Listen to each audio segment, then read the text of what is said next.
Show us things that we've never seen before.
Alam nyo, nung sinabi ni Jesus Christ, "This is my body, which is given for you, do this in remembrance of me."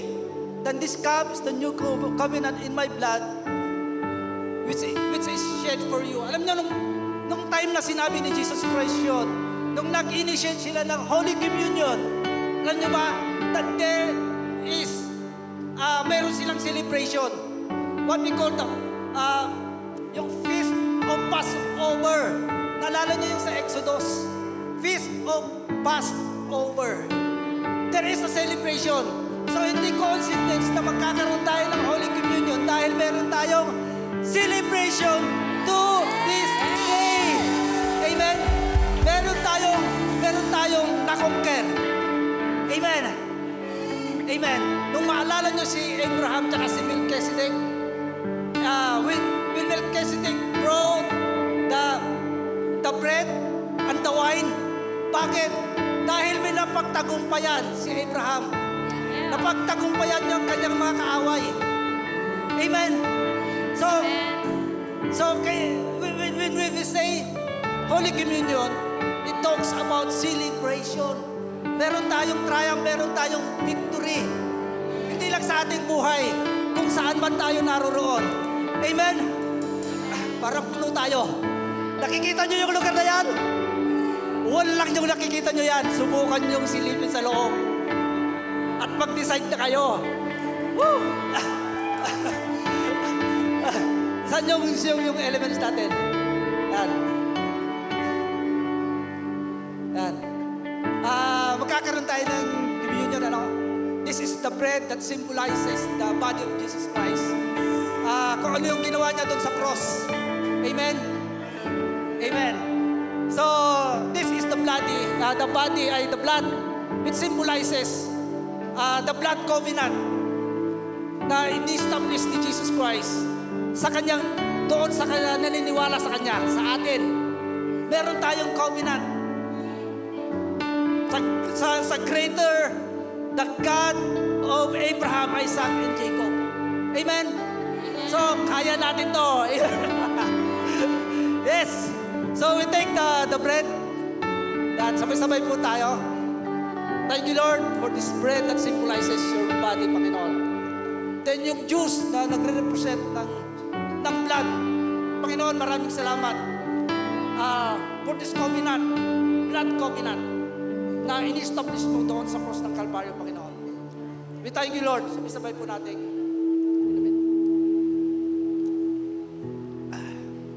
Father God, we thank you. We thank you. We thank you. In Jesus' name.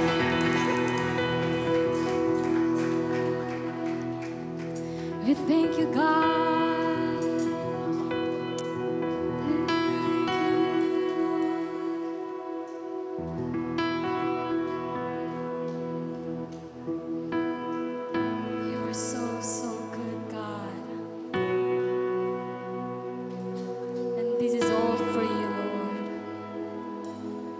Magnify you in this place today.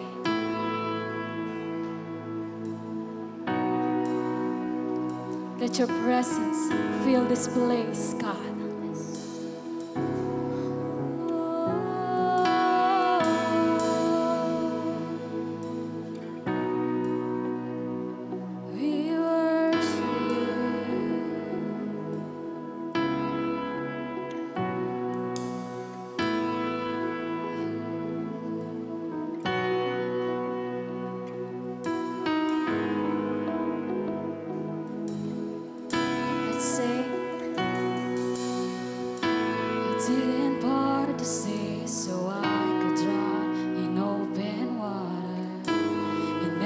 Turn your back on me. You didn't give me sight so I could never see the promise. You're always working in the ways. This is not the end of the story.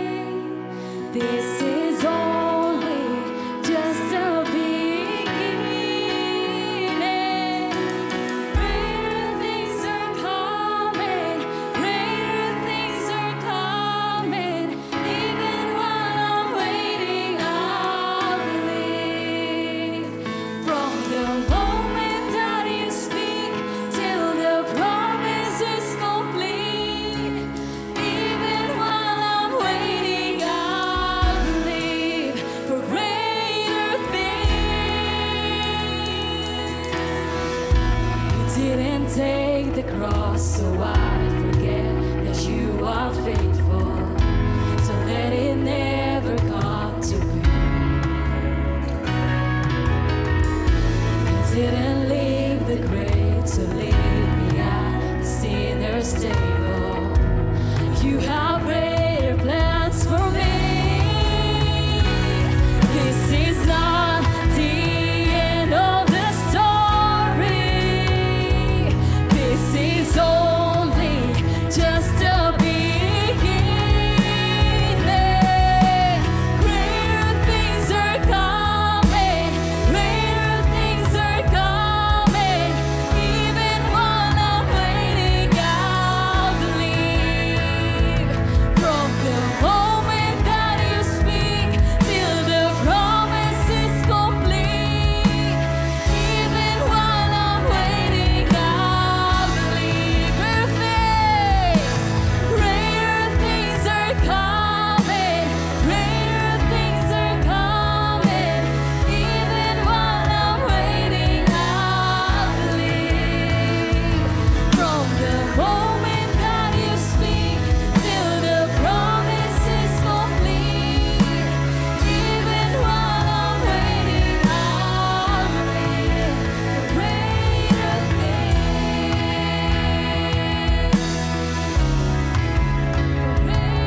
Father God, we thank you.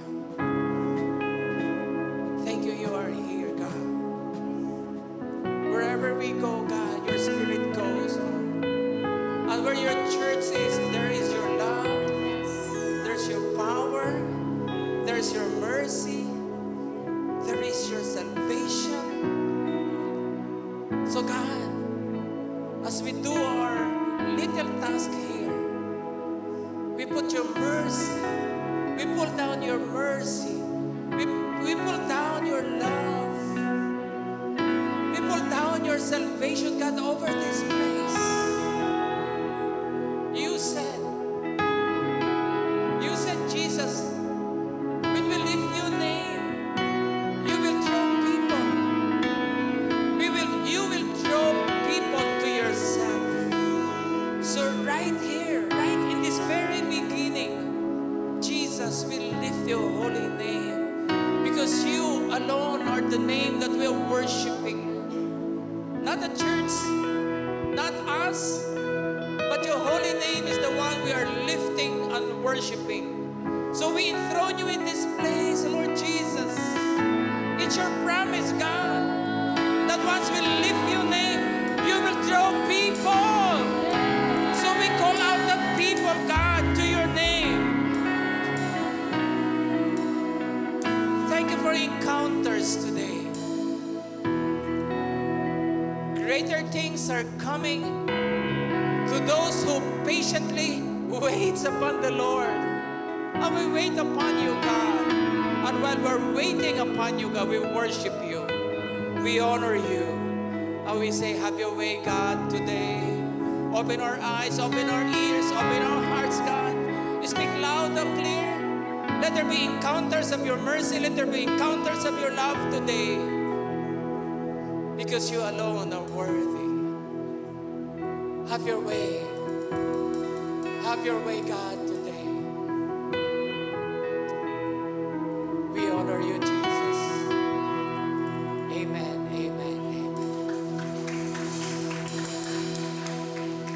You can take your seats.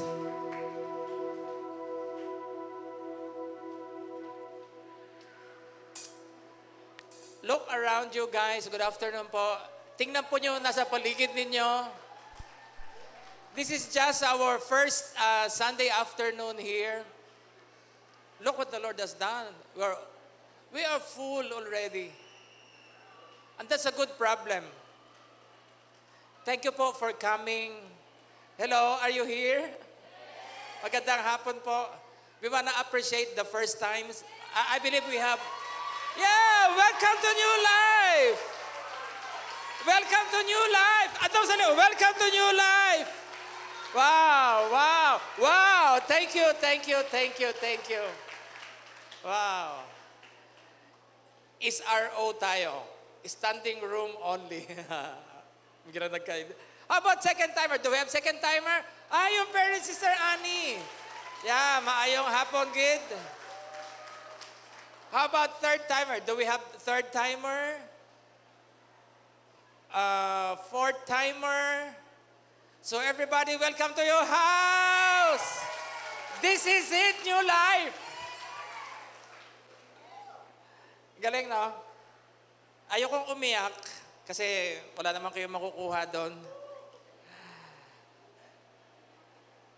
Magandang hapon po. Thank you for the volunteers. You are the best. Volunteers, you are the best. Grabe. Actually, kanina pong umaga, when we were at the cinema, sabi ko, bakit parang na-miss ko yung church? Nandito naman kami last Sunday. Di ba? Ba't parang na-miss ko yung church? So I miss the people. Okay, forget that. God is really good. Parang nag-e-echo lang ako ng konti. Okay na kayo? Find you. Ba, may ibon. May ibon na lumipad. Isa lang. Naka-live na ba tayo, guys? Hindi. Hindi kinaya ng powers. Okay. So, because today is the first Sunday of April, did I say thank you sa volunteers na, no? Thank you, volunteers. Thank you, leaders na nandito. Thank you po sa lahat sa inyo na nandito kayo. You are the reason why we are doing this because of one single soul, and you are the reason. So because today is the first Sunday of April, my subject for today is about, forget the subject muna. Let's go directly to Hebrews chapter 6 verse 1. Okay lang ba yung sound? Nagkakaintindihan po tayo? Okay. Hebrews chapter 6 verse 1. Therefore, leaving the discussion of the elementary principles of Christ, let us go on to perfection. Say with me, perfection. Yung word pong perfection na yan is completeness. Complete mentally, emotionally, morally, and spiritually, and physically. So that's the meaning of the word perfection. Not laying again the foundation of repentance from dead works, meron pang konting echo, and of faith toward God. 1 Thessalonians 5:23. Ayan po ninyo, medyo nakalingon lang kayo ng konti dito. We'll believe na dalawa naman po yung projector natin. Pwede natin ilagay dito yung kabila. Wala lang, di mahanap yung isang ganyan. Okay, next week.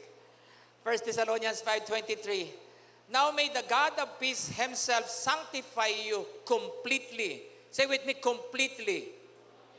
So yung perfection kanina sa Hebrews ay magkasing kahulugan po siya ng word na completely dito. And may your whole spirit, soul, and body be preserved. Pakisabi po, preserved. Blameless at the coming of our Lord Jesus Christ. So my subject is grow up.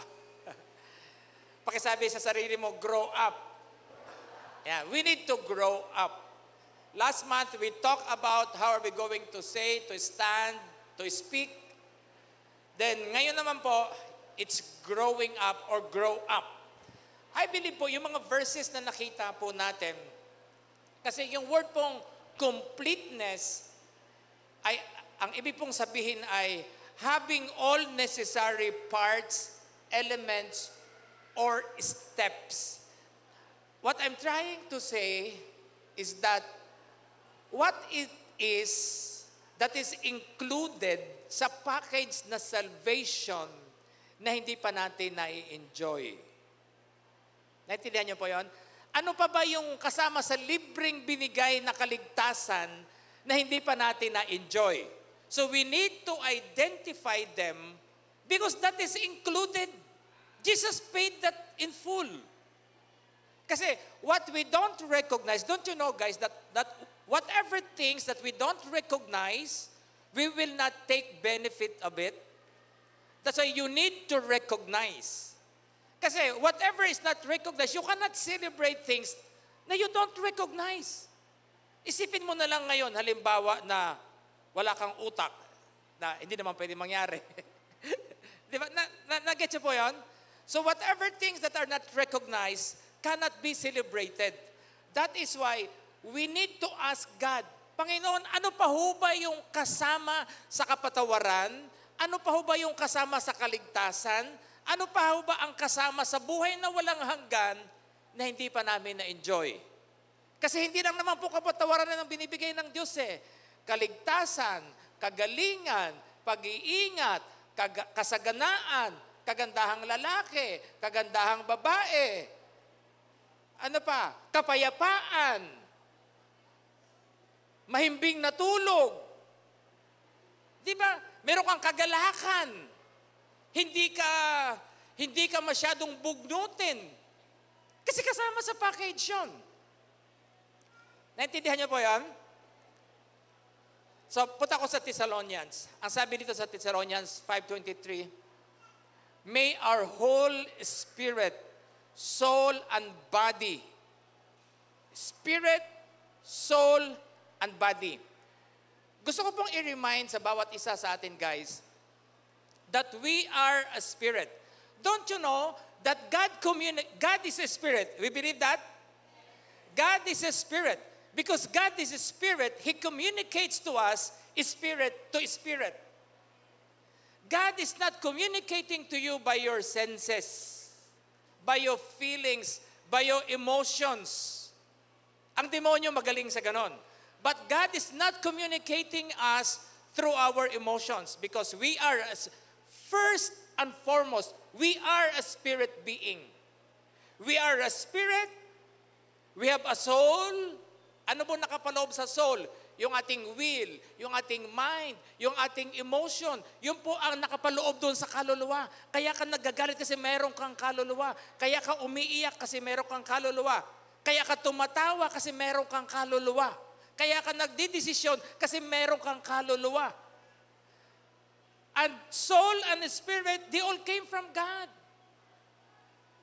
The soul and the spirit and the soul, we live in a body. Take out the body, and the spirit and soul has no longer legal authority to live on the planet. Naintindihan niyo po yun? Pagka nawala yung katawan mo, wala nang karapatan ang spirit at saka soul mo mabuhay. Kasi ang katawan, ito po yung container natin para lang mabuhay sa mundo. Para lang po yung itlog. Ang egg ay composed of 3. Meron siyang egg yolk, meron siyang egg white, meron siyang shell. Ang totoong buhay ay wala sa shell. Nasa egg yolk at saka egg white. Kaya kung yung buhay inside the egg gustong lumabas, magka-crack yung shell at lalabas yung, hindi manok, sisiw. Di ba? Nag-gets niyo po yun? So kasi eternal being yung ating spirit. Pagka gusto nang umuwi ng spirit mo sa langit, bibigay yung katawan mo. 2 lang sa Bible, 3. Si Enoch, si Elijah, at saka si Jesus ang pumunta sa langit. Ay, hindi, sorry.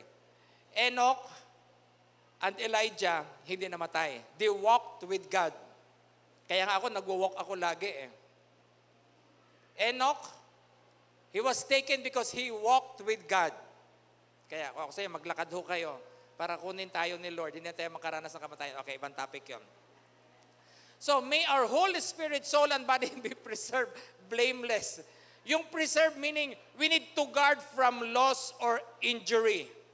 Our whole spirit, soul, and body must be preserved by the Word of God.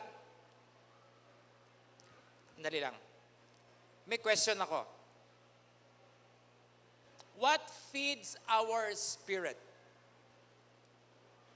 What feeds our spirit? What feeds our soul? Is it Netflix, YouTube, Disney, HBO?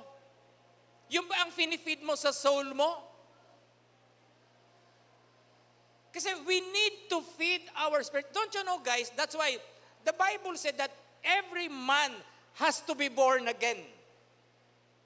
Kasi when you are not born again, your spirit man is dead. That is why you need Jesus to come to your life so that He will again breathe His Spirit upon your dead spirit so that you will be born again. Kinakailangan ma-awaken yung patay na spirit. That's why you need to be born again. Aside from Jesus, what feeds our spirit? And I believe it is the Word of God. Kinakailangan pakainin natin ang ating espiritu ng salita ng Diyos. Because that is the food na kailangan po ng ating spirit. Not yung anong mga bagay sa labas. What feeds our body? Ano bang pinapakain natin sa katawan natin? Siyempre, kanin, ulam, tubig, ano pa? Dessert, kape, na hindi pwedeng mawala. Yun ang pinapakain natin. Pero we need to be wise whatever we feed our body. Because you are what you eat. Okay. Dapat healthy food. Hindi po lahat ng masarap ay kapaki-pakinabang.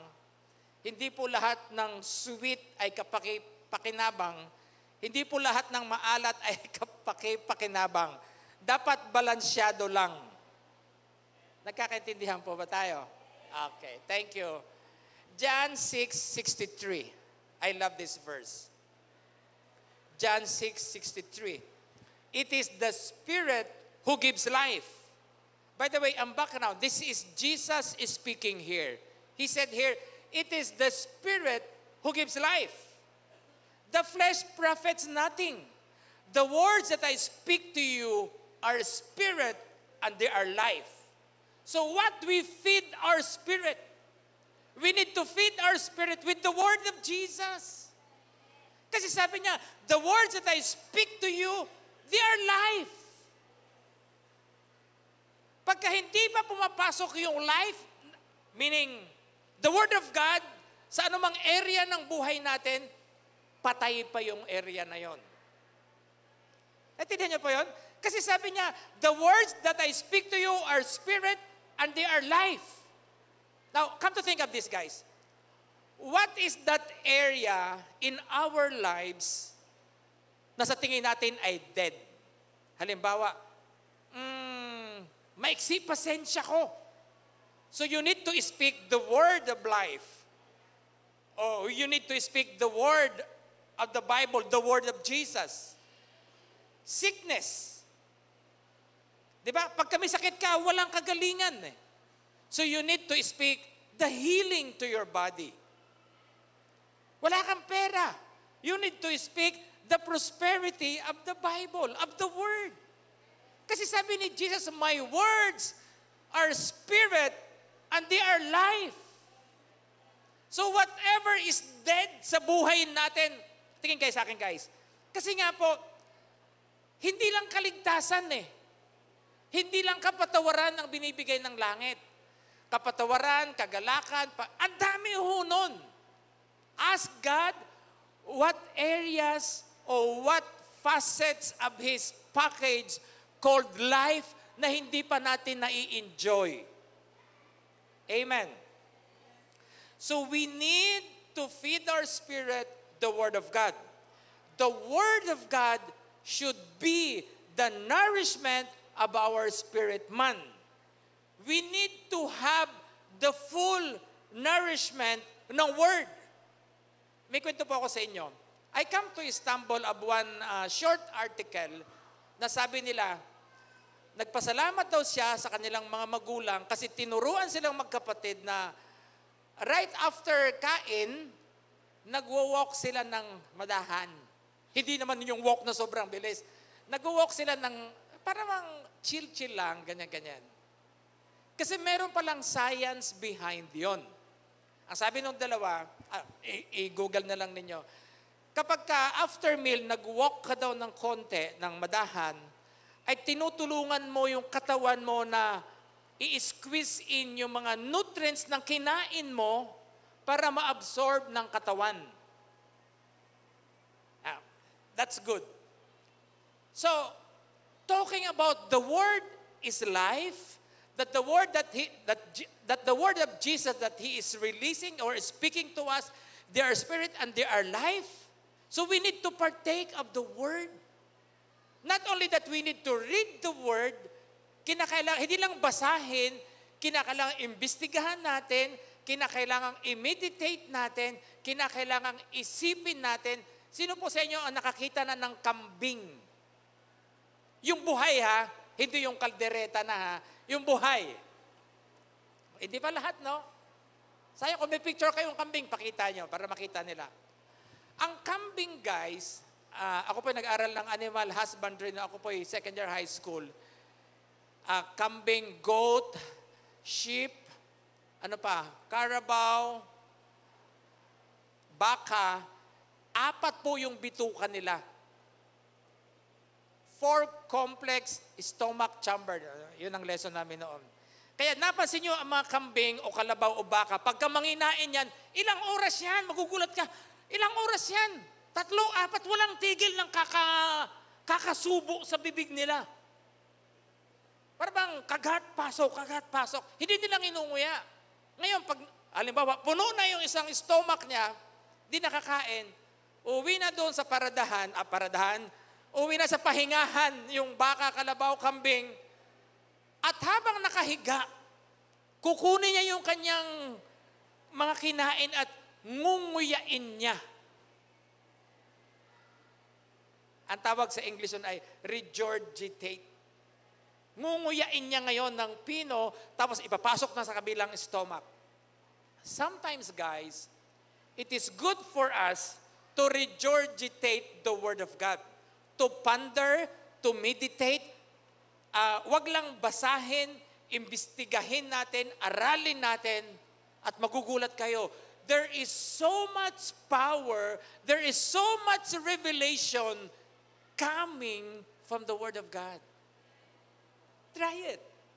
Halimbawa, pagka nagbasa kayo ng verse, magugulat ka. Okay. Sige nga, may sample pala ako dyan. Halimbawa, nasa Proverbs 5 ako. 5:1. My son, pay attention to my wisdom.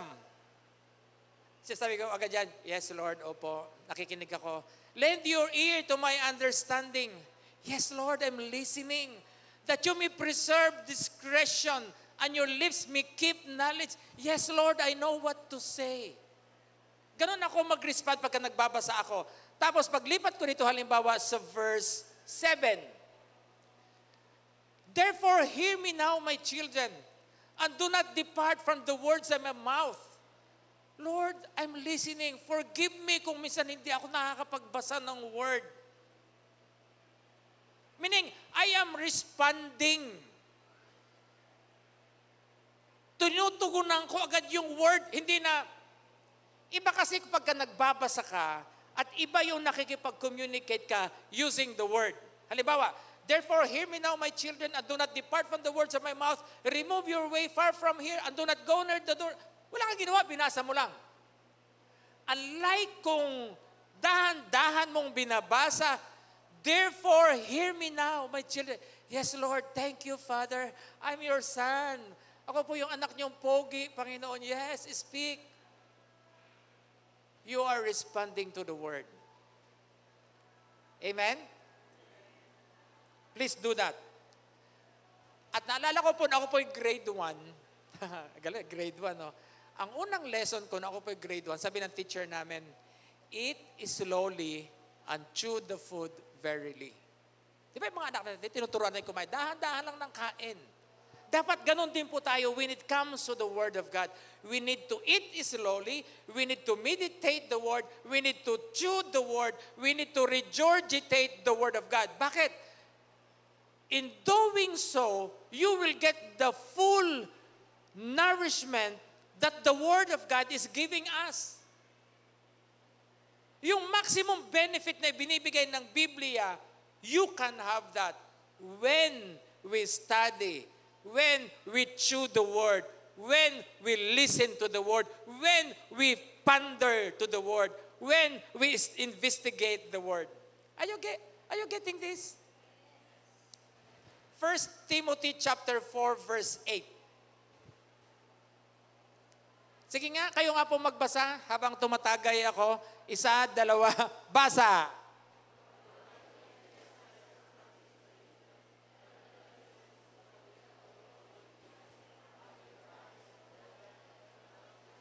And that which is to come.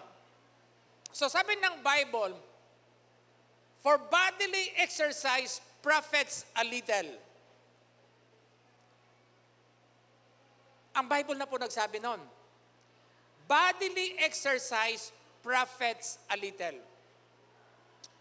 Noong pong first quarter ng 2022, meron po akong nabasang maiksing article na ito po ang sabi, ito po yung content ng binasa ko. Sabi ng mga dalubhasa, sabi nila doon, if your motive to do exercise is to lose weight, you will just gain 4% to a maximum of 20% kung ang motibo mo daw kaya ka nag-exercise ay para magbawas ng weight. Maximum 20%. Malaki, maliit. Bahala kayo. Kung ang motibo mo kaya ka nag-workout ay para mag-lose ng weight.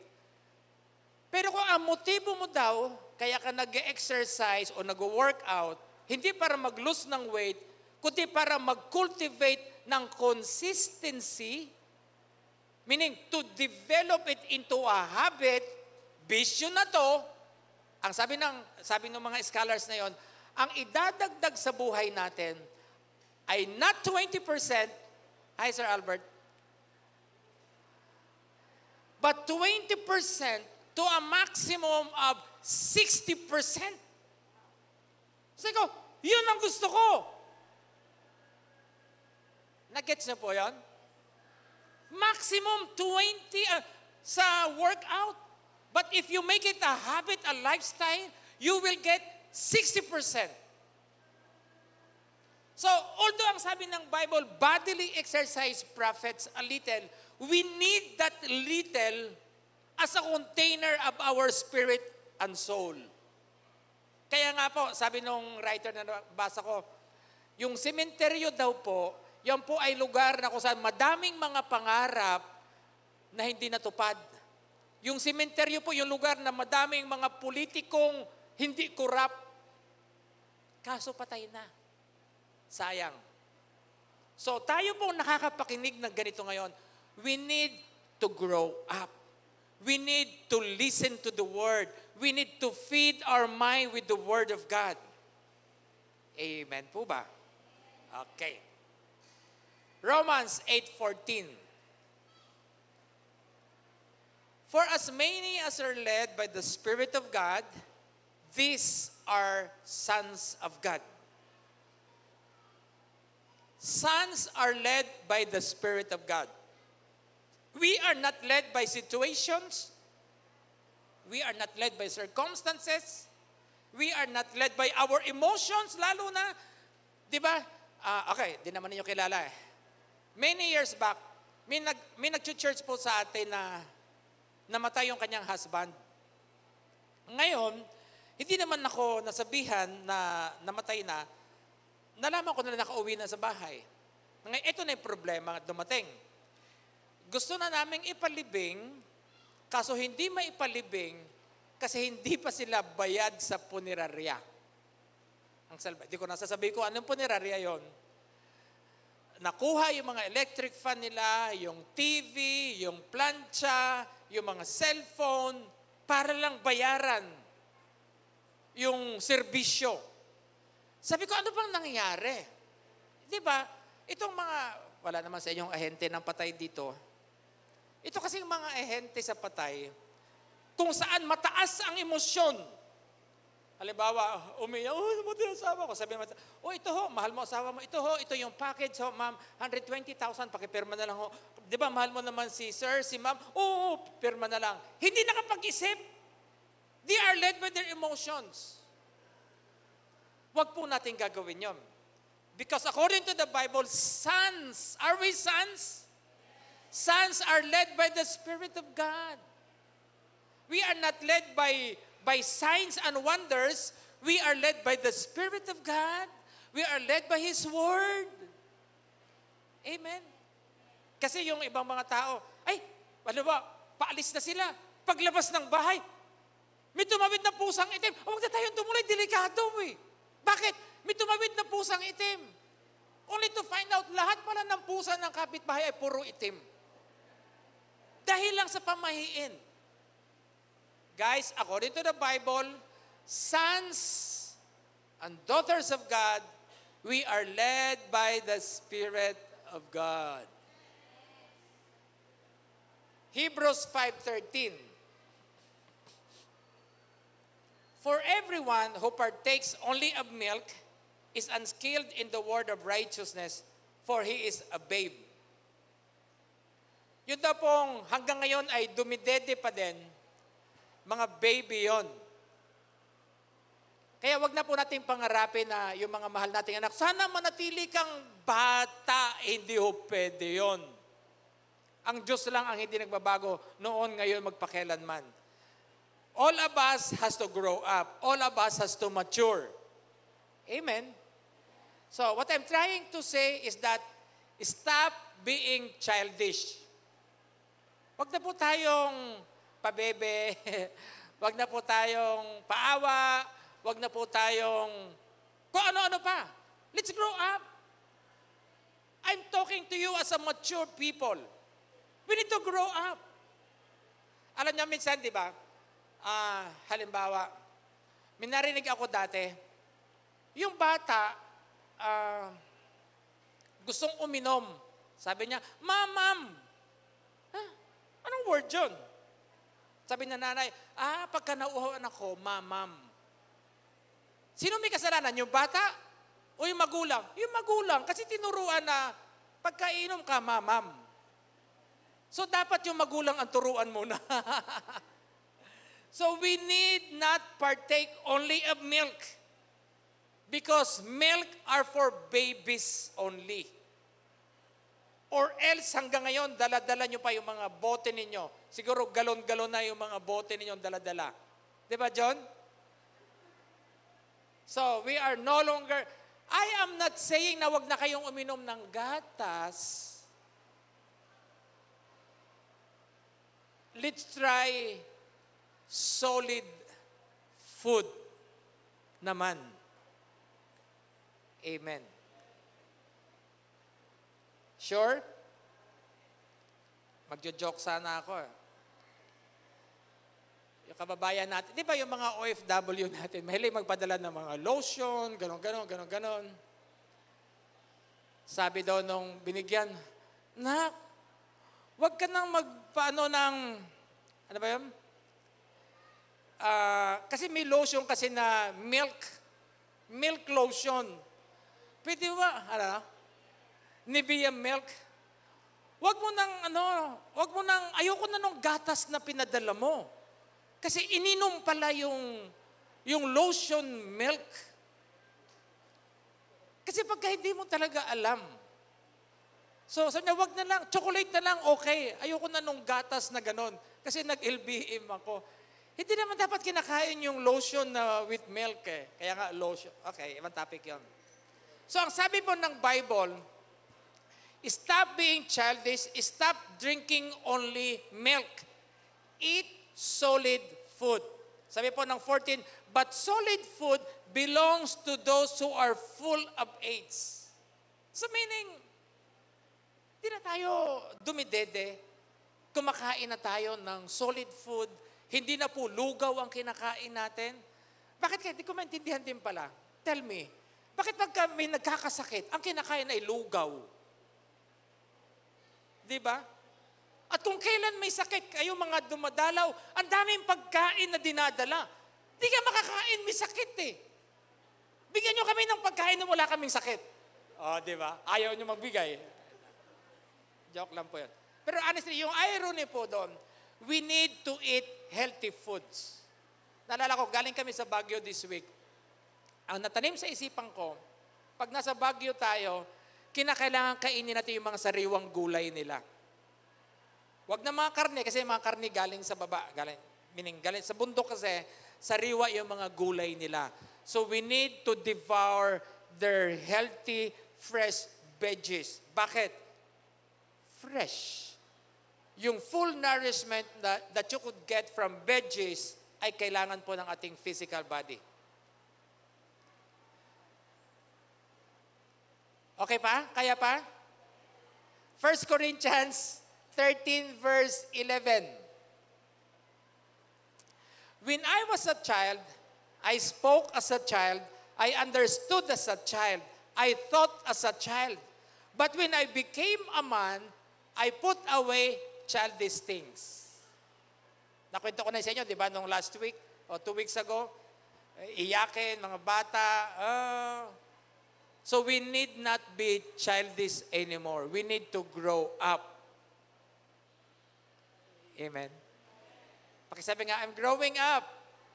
Yeah, it's true. Job 32 verse 7.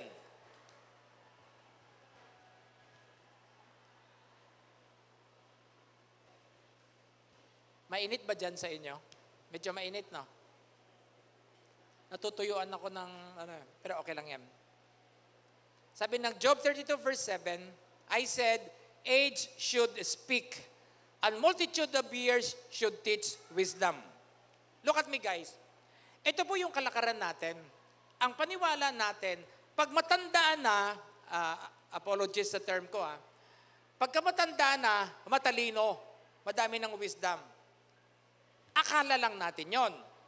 Pero ang sabi ng Bible, multitude of years should teach wisdom. No, hindi po yung totoo. Kasi sabi ng verse 8, but there is a spirit in man, and the breath of the Almighty gives him understanding. Pag madaming edad, hindi ibig sabihin na matalino ka na, that you are full of wisdom. No, it's not. But wisdom comes from the Spirit of God. Kaya dito sa atin, yes, ino-honor po namin yung mga jubilants natin, pero hindi ibig sabihin na ino-honor ay wala na silang wisdom. Pero yung madaming edad is not equals to madaming alam. Nagkakaintindihan po ba tayo? Great men are not always wise, nor the aged always understand justice. Maturity does not come with age. Maturity only comes from the Lord, from the Word. Di ba? Di ba, ang problem, naalala ko po, no, ako'y high school pa mga anak ko. Kasi nung college ako, yung computer, yung unang labas pa lang ng mga Apple, programming ang ginagawa namin. Kaya hindi ako literate mag-computer. Yung isang kasama natin sa church, siguro naawa sa akin, iniwan sa akin yung laptop niya. Sabi niya, Pas, mag-aral ka mag-computer. Sa awa ng Diyos 2:00 na madaling araw, hindi ko nga ma-shutdown. Shutdown lang. Inabot ako ng 2:00 na madaling araw. So, sabi ko, I have to teach myself. So, aral ng konti.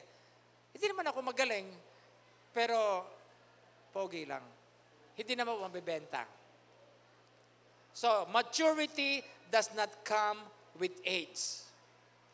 But experience with the Lord can give us a full maturity. Kasi in the Word, it says, this said, experience is the best teacher. No, I don't believe that. Experience in the Lord is the best teacher. Or else, if it's true that experience is the best teacher, bakit ang dami pa rin palpak sa mundo? Ang dami pa rin problema ng mundo. Tama? Experience in the Lord or in the Word can renew a people or us, simple believers. Let's all stand up, guys. I really hope na may napulot po kayo. Kasi po, minsan may mga tao na nagsasabi, ganito na talaga ako I am not saying, kasi pagka nagsabi ka na, ganito na talaga ako as if you are saying na mas powerful ka pa kumpara sa change na gustong ibigay ni Lord. Kasi what I know, halimbawa, 2 Corinthians 5:17. Sabi ng 2 Corinthians 5:17, if anyone is in Christ, he is a new creation. All things have passed away. Behold, all things have become new. So what are you talking? Para bang pinagmamalaki mo pa yung sarili mo? Dapat ang ipagmalaki natin yung kapangyarihan ng Word na ang sabi, if anyone is in Christ, my old me, kasama ng namatay ni Kristo yon. Kaya wag na po natin ipagmalaki yung ating lumang pagkatao. As far as God is concerned, we are new in Christ. We are not yet perfect, but we are maturing. Para bang we are work in progress. Iba po yon sa slow down. Slow down, men at work. Ay, iba yun. Pag magbasa ako, slow men down at work. We are all work in progress. Wala pa tayo doon, but somehow, we are going through maturity. Nagkakaintindihan po ba tayo? Kindly bow your heads. Let me pray over you. Father, we appreciate what you have done in this place of the city. As we put our foothold here, God, your mercy, your grace, God. Thank you, God, that you are showcasing now your church inside the mall, though we are also using the cinema in the morning. But God, here, now, you are doing something new in this part of the city. You are doing something new in this church, New Life Taguig. And may our lives, God, maging mabangong samyo ang mga buhay namin sa iyong harapan, so that our lives can bring glory to your name. And in doing so, God, you said that the moment we put your name, we lift your name on high, Jesus, you will draw people to yourself. We appreciate your goodness. We appreciate these people, God, that are around us. Today, let your blessing continue to flow upon each and every household here. In Jesus' name, amen. Amen. You can take your seats.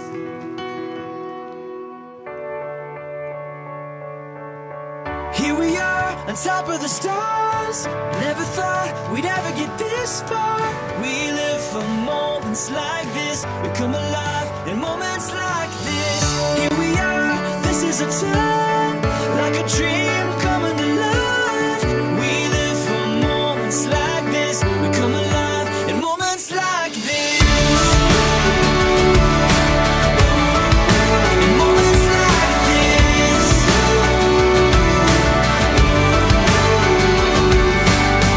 I try to take a breath, thoughts racing through my head.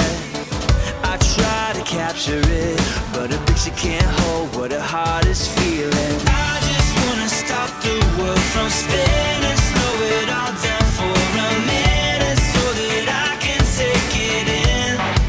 I can take it in. Here we are, on top of the stars. Never thought we'd ever get this far. We live for moments like this. We come alive in moments like this. Here we are, this is a time, like a dream coming to life. We live for moments like this. We come alive in moments like this. In moments like this.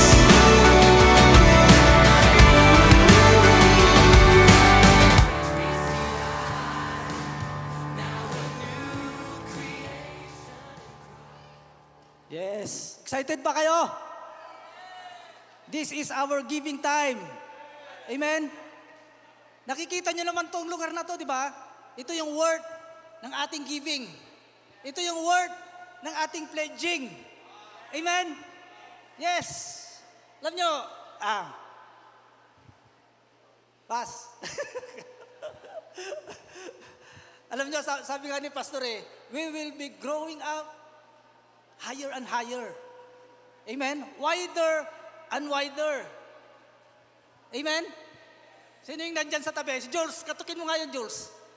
Yan. Alam mo, pag kinatok mo, sabi sa Bible, knock and you will be open. Sabi sa Bible yun, ha? Kinatok ni Jules, i-open yan. Woo! Amen? Bakit? Yan. Genesis tayo, Genesis chapter 12. Verse 2, sabi, I will make your name great. I will make you a great nation, sabi kay Abraham. Ito meron dito. I will bless you and your name will be great and you shall be a blessing. Okay na yun. Verse 2 lang para medyo maiksi. I will make your name great, sabi kay Abraham. Bakit? Bakit gagawin niya yung great, yung pangalan ni Abraham? Alam niyo bakit? Upang mag-carry on, mangyari ang purpose ng Diyos sa mundong ito. Amen? Mangyari ang purpose ng Diyos sa mundong ito. So, si Abraham may kaagibat na great yung kanyang pangalan. At alam nyo, saan ba yun? Galatians 3:29. Galatians 3:29. Sabi doon, if you are in Christ, sino ba yung mga tumanggap kay Kristo? Sino yon? Sino yon? If you are in Christ, the Bible says, you are Abraham's seed and heirs. Ibig sabihin ng heirs, tagapagmana. Kung sinabi ng Diyos kay Abraham, I will make your name great, ganun din sa'yo. Meron kang greatness sa'yo. Ruel the Great. Yan. Jonah the Great. Si Congressman the Great. Oh. Di ba? And the Great. If you have that name, great, sabi dun sa kinanta natin, greater things are coming your way. Amen. Kasi if you are in Christ, my great, yung business mo, makikilala. Dahil nasa sayo yung greatness na ipinramis ng Diyos kay Abraham at nung napunta sayo at naging heirs ka nung tinanggap mo si Kristo. Amen? At itong lugar na to, maganda itong lugar na to dahil may mga dumadaan, nagiging na-expose na tayo. Na-expose na tayo na we are belong to Christ. Di ba? Kung kagaya ni Brother June, dati na mga astig sa Hagunoy, ngayon nakikita, di ba yan yung ngayon hindi na nakikita nagtataas ng kamay, tumatalon, nakakatalon ka ba, bro? Amen. So God will make our name great to carry out His purpose in earth. Ano yung purpose ng Lord? Upang makilala siya, maipakilala si Jesus Christ. At maihayag yung salita ng Diyos. Especially dito sa Vista Mall. Amen? God love this place. And we believe that this is our place. Amen? Naniniwala ba kayo doon? Yes. So yung giving natin, in the form of tithes, offering, and pledging natin, just maglagay lang kayo dyan. Yung sa envelope natin, lagyan nyo yung pangalan nyo. Kung may nakalagay na address dyan. Then, tithes offering, then yung pledge natin. Maaari po tayong mag-pledge doon. Sulat natin, Lord, magkano ba? Tingnan natin yung heart natin. Then, sulat natin, hanggang June pa naman yung yun. Pero kung kaya nyo nang ibigay ngayon, sa susunod na linggo, then do it. Amen, do it. At makikita nyo, yung greatness na sinasabi ng Diyos, mangyayari sa buhay natin. To carry out His purpose and make Jesus known, hindi lang sa New Life Taguig, hindi lang dito, sa buong Taguig. Amen. Amen. So, okay na tayo? So, Father God, we thank you for this day. Thank you, Lord, for this place. Thank you, Lord, Panginoon, na you will use us through our giving, through our finances. Thank you, Father God, and we are very willing, Panginoon, na paggamit sa iyo, Panginoon. We believe, Panginoon, na mangyari kung ano yung kalooban mo, Father God. We thank you in Jesus' name. Amen!